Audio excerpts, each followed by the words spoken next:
We're doing the angel diagram, and we're going to go through the 14 rings. The first ring has the cross, which is a sign for chromosome 14, and it's circled by the letters VA, NA, EL, and LE.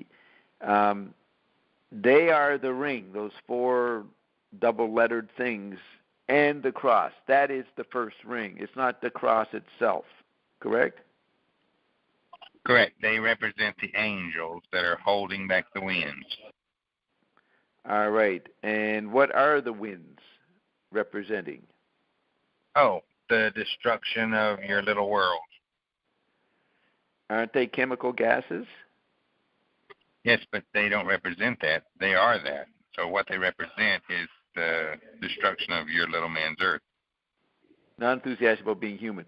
Okay, so now we go to ring 2, which is the letters Z, M, S, N, and C. And Z represents lamb, M represents lion, S represents man, N represents eagle, and C represents calf or ox. As or found in Ezekiel. Okay, so these are beasts, and they represent... No, they're not. They're faces. Remember the faces on the wheel? Yeah. The wheel right. And the wheel, and they each represent a certain spot of the Godhead, of how the God, with the wheel and how it comes. This is long before the dry bones. Long before the dry bones. And they are, I have here in my notes, each beast represents an element. Is that the case? Okay. So then we go to ring 3, and there are 5 names. Ezekiel, Adam, Emeli, Ogeni, and Arabia. These are the 4 angels holding back the winds, plus the angel of the east. And the angel of the east is silicon dioxide. Yes. What makes them release the winds? You, Bob. All right. And that can be humans or me in particular? Well, you're the dark soul, so it would have to be you, Bob. Okay. And so the diagram is about the holding of the winds. And then the diagram is telling you there will be a release. And the rest of the diagram explains what's going to happen when there is the release of the winds? This is a representation of the actual cell. So that's what the cell does, is it tells you what its DNA by its RNA of its capacitation. So if you take spirituality and add it to science, it's a representation of that superhighway that you're trying to engage. So ring 4 is the letters Z or Z, A, B, A, T, H, I, V, I guess the number for 4, and then Z or Z. And these 7 letters represent the 7 thunders. And they also are, Iana said, new heart, new body, new mind. So they represent something that will happen to the little human once the... Well, it doesn't happen. It's the condition. Doesn't happen. It's a condition. Right, and it's a condition that happens after the winds are released? Well, we don't know. That's the thing. You never know how that all goes. You've never released them before, Bob. Okay. And are they also crown jewels in medieval politics? They represent that. Okay, medieval politics. Now that would oligarchs. That's your oligarchs. And that would be the world we studied when we visited Paris a few weeks ago and went to all the castles. That's medieval politics we're talking about. Well, correct? It's not medieval. It's just politics. Ring 5, which is symbolized by the letter E at the top of the ring, and it's 1, 2, 3, 4, 5, 6, 7 sides, and it represents ribonucleic acid. There are little crosses between this in each of the panels, the 7 panels or bars, and they represent 39 protons, correct? They are protons, yes. And do they represent something happening to the blood after the wind's released, or it's the condition before the winds are released? Simultaneous. We say it's already happened. You say it's happening. We say you've already ascended. You say you're ascending. So is it live or is it memory? We're not sure. But what it does do, those protons are already present in your quote blood. But at the cellular level, you'll never be able to see those protons until the blood is actually ascended. The blood of the Lamb. because the heart of the matter is the matter of the heart. And that's our only glib, cliched archetype of the day. Right, and so the protons aren't seen until the winds are released and the ascension begins. Is that what you just said? But they're there now. But you'll never find them now. Okay, so then we go to the next ring, the sixth ring, which at the north top it says S.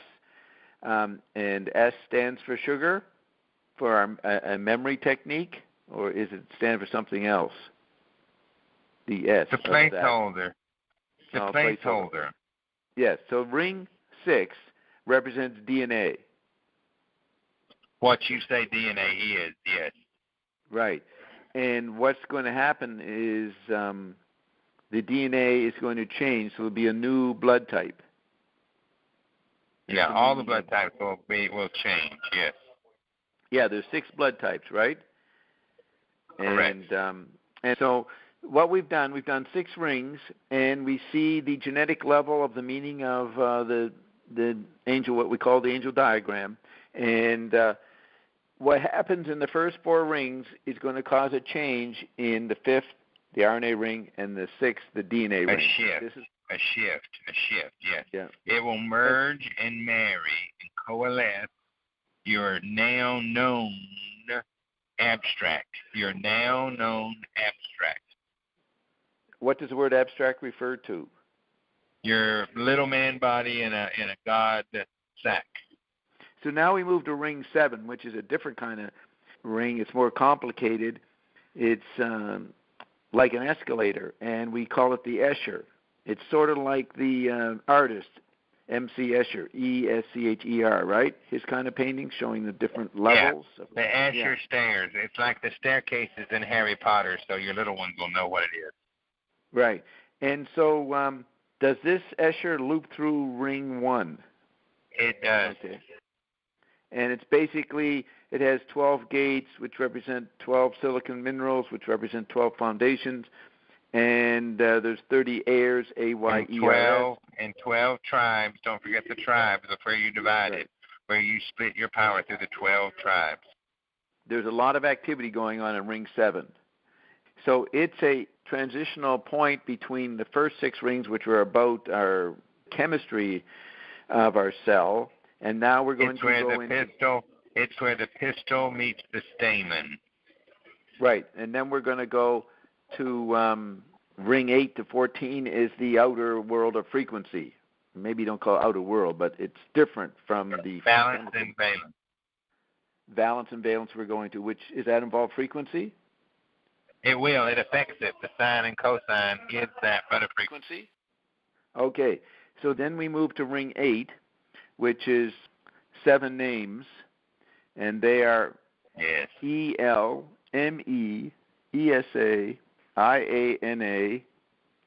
A-K-E-L-E, A-Z-D-O-B-N, stem cell, S-T-I-M-C-U-L, and that's it. So 1, 2, 3, 4, 5, 6, 7. 7 names, and they... I have in my notes, they're the practical aspects of oneself, the social zone. And they represent the new DNA. The McLuhan quadrant. Okay. And they represent the new DNA after it's gone through ring 7? No, it's not new. It's not new. It's still, see, the lotus flower before it opens is still a lotus flower. Okay. So that's ring 8. Ring 9, it says... Saim, Bitskazi, Haideen, Demo, Mikagabi, Eleovan, and IHRLAA, Irla. They represent the 7 higher emotions. I guess the kind of emotions Job had. He had patience. Well, we don't know. We don't know about all that, but he was known for his trial and travail. Okay, so the effects of mortar, which was ring 8, personally leads to whether one is patient, kind, not proud, or proud, long-suffering, lack of envy, not rude, not provoked. And ring 9 represents... That's the gift of the Spirit. Yeah. They represent what one can be. But those conditions are not necessary in the ascended being? That's correct. Actually, they're frowned upon. They're frowned upon. Patience, kindness, and not proud are frowned upon? Oh, sure, of course. As a God, why would you have to do all that? Why would you want to ascend if you got all these rules and regulations? You got to be this and you got to be that and you got to do this, you got to that. Why can't you just say, I want this way and not be mean about it, but I want this way and have no other conversation? That doesn't mean you have to be slobbery to get what you want. If you got to do that, why would you want to ascend? Just let it be somebody else's problem. Okay, thank you. Let's move on to ring 10, which is a detailed one. It has 49 boxes. Each box has a letter or a plus sign, different things. These represent the 7 churches, the 6 degrees of separation, plus the completion, the fragmenting effect of the printed book, and the 7 layers of heaven. 7 times 7 equals 49. That is what's indicated by ring 10, correct? Yes, in those lines, it's where you prove the point of your degrees of inclusion. That's what you're trying to connect. It shows the dots that you're trying to connect. And it is about the effect of the printing press, which is the fall of a major fall of humans. That what the printing press did to people's perceptions. It froze you. It froze you in time. Right. Very good. Okay. So ring 11 has 7 nice little icons, and they represent the 7 crown jewels, not the British crown jewels, but crown jewels in general, which represent medieval iconography for secret societies. Would you agree with that? A bunch of wordy words doesn't mean much of anything. It's the different minerals, the different elements that'll be in your crown. Yes. Do they represent also the empires that are always here? So, but you do too. You do as well. All right. The 7 parts, they loop with ring 4, which has the 7 thunders. Of course. Okay. Right up to the vial judgment. Right. Then you come to ring 12, which is the outer ring that has detail. Ring 13 and 14 don't have letters or number content. So this is very complex in ring 12. And it represents 40 ratios or sine waves involving, well, in my notes, it's sine waves, vertical and cosine horizontal inner cells. They are the sine and cosine of frequencies of our cells spelled out from the action of the ionosphere. It has all the emotions possible that apply to the Escher ring, ring 7. That's where you have the XY chromosomes, which are set values of positions, as in XY in a graphed grid, pull sine, cosine to calculate to. I don't know if that is exactly the way you would say it. And it's pretty close. We're not signed up for the program or anything, but it sounds pretty good, Bob. Right, so it's pretty mathematical and complex, ring 12. Well, no, it's actually simple as a lamb. But what it does is it gives you a first-hand notch of how this connects. Now, in ring 13 is a thin white line, and then there's the edge of the ring. So that slight white band is ring 13, right? Correct. And it contains, this is very complex, 40 sets of 300 times 12 sets of variables. The 12 sets of variables represent the tribes of Israel, and the 300 represents the Spartans who got killed at, what was the name of that area? They made a movie Babylon. And you multiply all that, and you get 144,000 double helixes, all attached to one chromosome 14. And that's the point of the ascendant. You now have 144,000 double helixes because of fully functioning chromosome 14. Correct? Perfect. All right, so that's the meaning of the ring, the very thin white line that you can't see any content in. Then you come to maybe a dark line or an edge to the outer part of the world, the non-ring, and that's called ring 14. And it contains orbiting valences, which are symbols for our creation of angels. We create angels. Is that sentence odd? No, it's on point. All right, so in it there are the looping back to ring 1 and chromosome 14, and ring 14 involves valence and valence, technical terms, and there are 420 elders. And subnote, subtract 2, you get 418, or add 2 and you get 422, or 24 elders when one is ascended.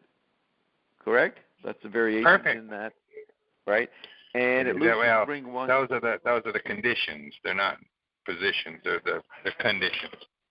All right. So the punchline is that you have looped with ring 1, and is that looping happening in the little man's cell, or that's when you're at every extended? level? No, it does it at every level.